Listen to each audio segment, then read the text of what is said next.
Hey, what up, squad? Welcome back. Somewhere out there in a country that prides itself on being a democracy, but only when it suits them, something's happening. You may have seen the footage already, unless it got taken down. Videos circulating on TikTok and IG show thousands of furious protesters storming the halls of their government, tearing through offices, waving banners with the face of their ousted leader. In the streets, bonfires burn, crowds chanting languages that don't make sense to outsiders, and some revolutionaries raise their fists, screaming about divine justice. It looks like something out of history. Or maybe just another day in a country where democracy was always more of an idea than a reality. And yet, for those who know this place, none of this is surprising. This country has always been like this. Controlled not just by governments, but by old families and deeply entrenched tribal loyalties. Elections here have never been about policies or governance. They are a battle for survival, with each faction convinced that if the other side wins, their way of life will be erased forever. And now, one of these factions has decided they won't go quietly. The government in charge, backed by military generals, moved against their biggest political rival. The man at the center of it all was more than just a politician to his supporters. He was a savior, a warrior, a fucking prophet. He promised them a return to greatness, whispered that he alone could protect their way of life, and swore that the system was out to get them. He had spent years convincing his people that if he lost power, it wouldn't be because of votes. It would be because of betrayal. So when the authorities finally moved in, arrested him on charges of corruption and inciting violence, his followers didn't see justice. They saw a coup. And coups in this country don't go unanswered. At first, it started with whispers. Elders calling emergency meetings. Religious leaders gave speeches warning of dark times ahead. Prophecies, some hundreds of years old, others cooked up last week, began spreading through the streets. This is what was foretold, they said. The end of the old order. Then came the marches, the roadblocks, the fires. And then, finally, the attack. The footage is unreal. A mob of thousands pouring into the Capitol, swarming up the steps of their government building, breaking through security forces with sheer force and rage. Some carried weapons. Others held nothing but the belief that their cause was righteous. Some wore traditional garments. Others painted their faces in tribal war paint.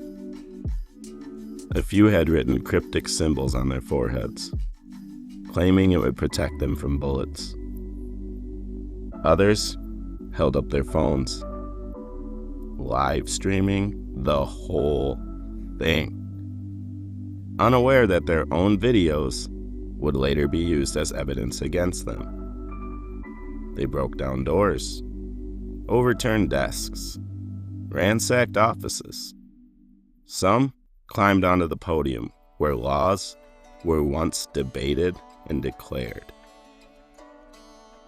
One man sat in the president's chair, smoking a cigarette, saying he controlled the country now. Others clashed with security forces, throwing rocks, swinging clubs.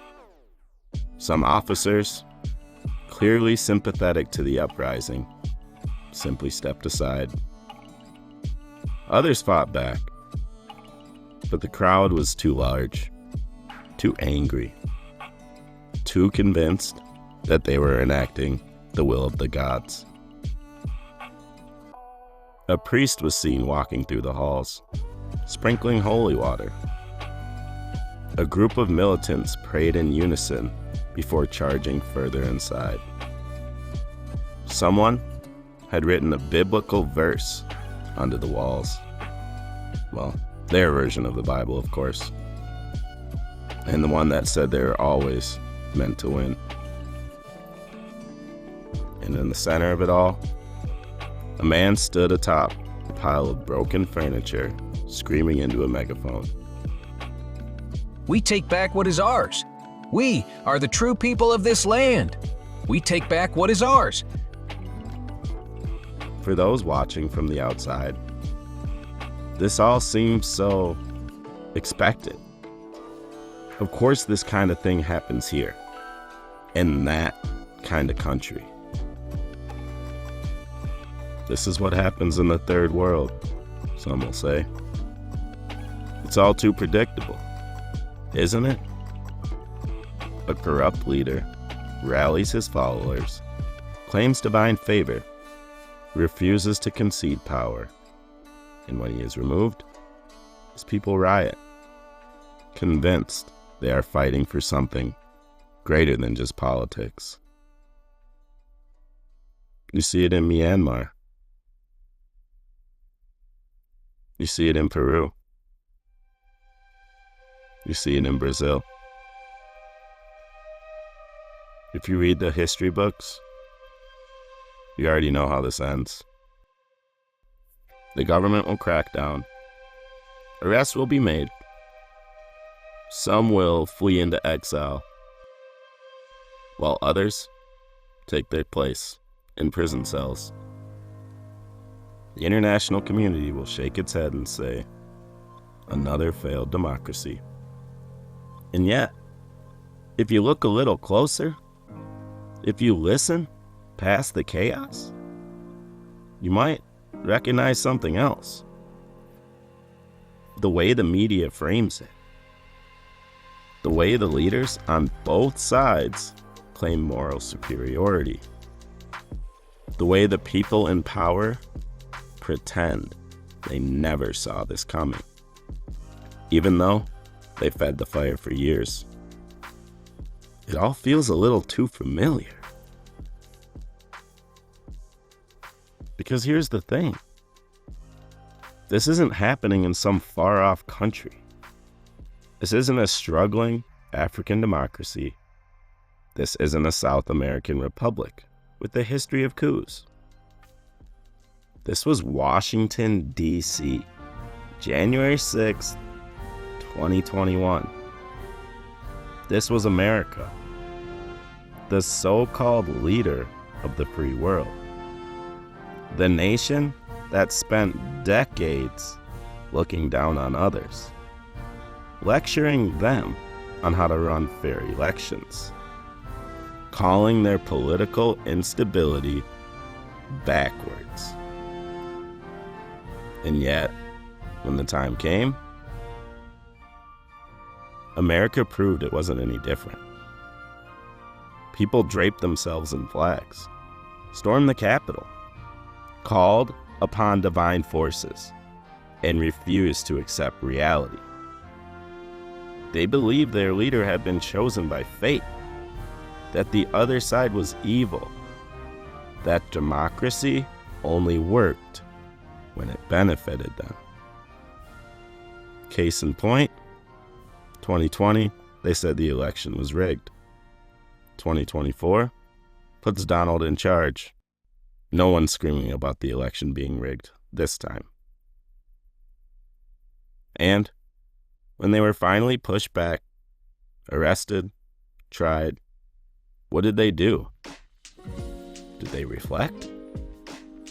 Did they ask themselves how their country had come to this? Fuck no. They blamed outsiders. They said it was someone else's fault. They rewrote history and told themselves this wasn't really a coup, just like every other crumbling empire has done before them.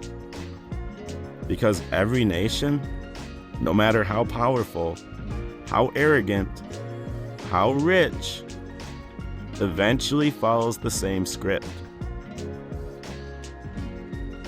And now, as you watch the next government fall, as you scroll through videos of burning buildings and chanting mobs, as you hear the same recycled excuses, ask yourself, is this just history repeating itself? Or is this the inevitable fate of any empire that refuses to look in the mirror? The US has a long and messy history of backing coup attempts that range from wildly successful to laughably idiotic. Words matter, especially when they're spoken by the President of the United States. On January 6, 2021, President Trump addressed a crowd of his supporters, urging them to fight like hell, take back our country. While he mentioned marching peacefully and patriotically, the overarching message was one of combat and reclamation. The crowd, already charged with emotion and a sense of injustice, didn't need much more to tip over the edge. And it's crucial to understand that many in that crowd genuinely believed they were answering a call to defend their nation. They saw themselves as patriots, standing up against a system they were told had betrayed them. But who fed them this narrative? The 2020 presidential election was one of the most scrutinized in American history. Yet, despite numerous audits, recounts, and court cases, a narrative of widespread fraud took root. This wasn't by accident. It was a calculated strategy known as the Big Lie. By repeating unfounded claims of a stolen election, trust in the democratic process was eroded. Millions were led to believe that their votes didn't count, that democracy had been subverted. This wasn't just misinformation. It was a psychological operation, preying on fears and biases to manipulate perception.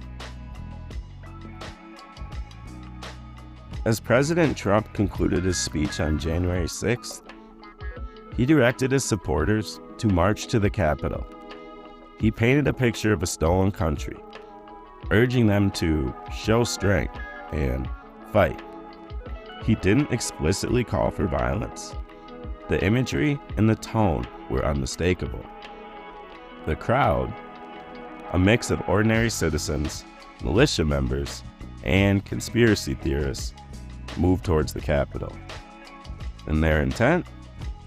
To stop the certification of the Electoral College results, a constitutionally mandated process. They believed they were acting on the president's wishes, defending democracy from a perceived threat. The scene at the Capitol was chaotic and violent. Rioters breached barricades, assaulted law enforcement, and vandalized the halls of Congress. Some people even wiped shit on the walls. They chanted threats against elected officials, including VP Mike Pence, who they believed betrayed them.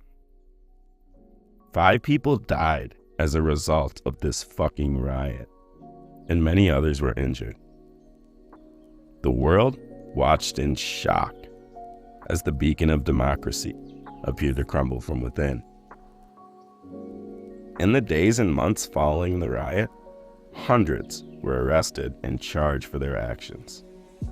Many expressed regret, stating they felt misled by President Trump's claims.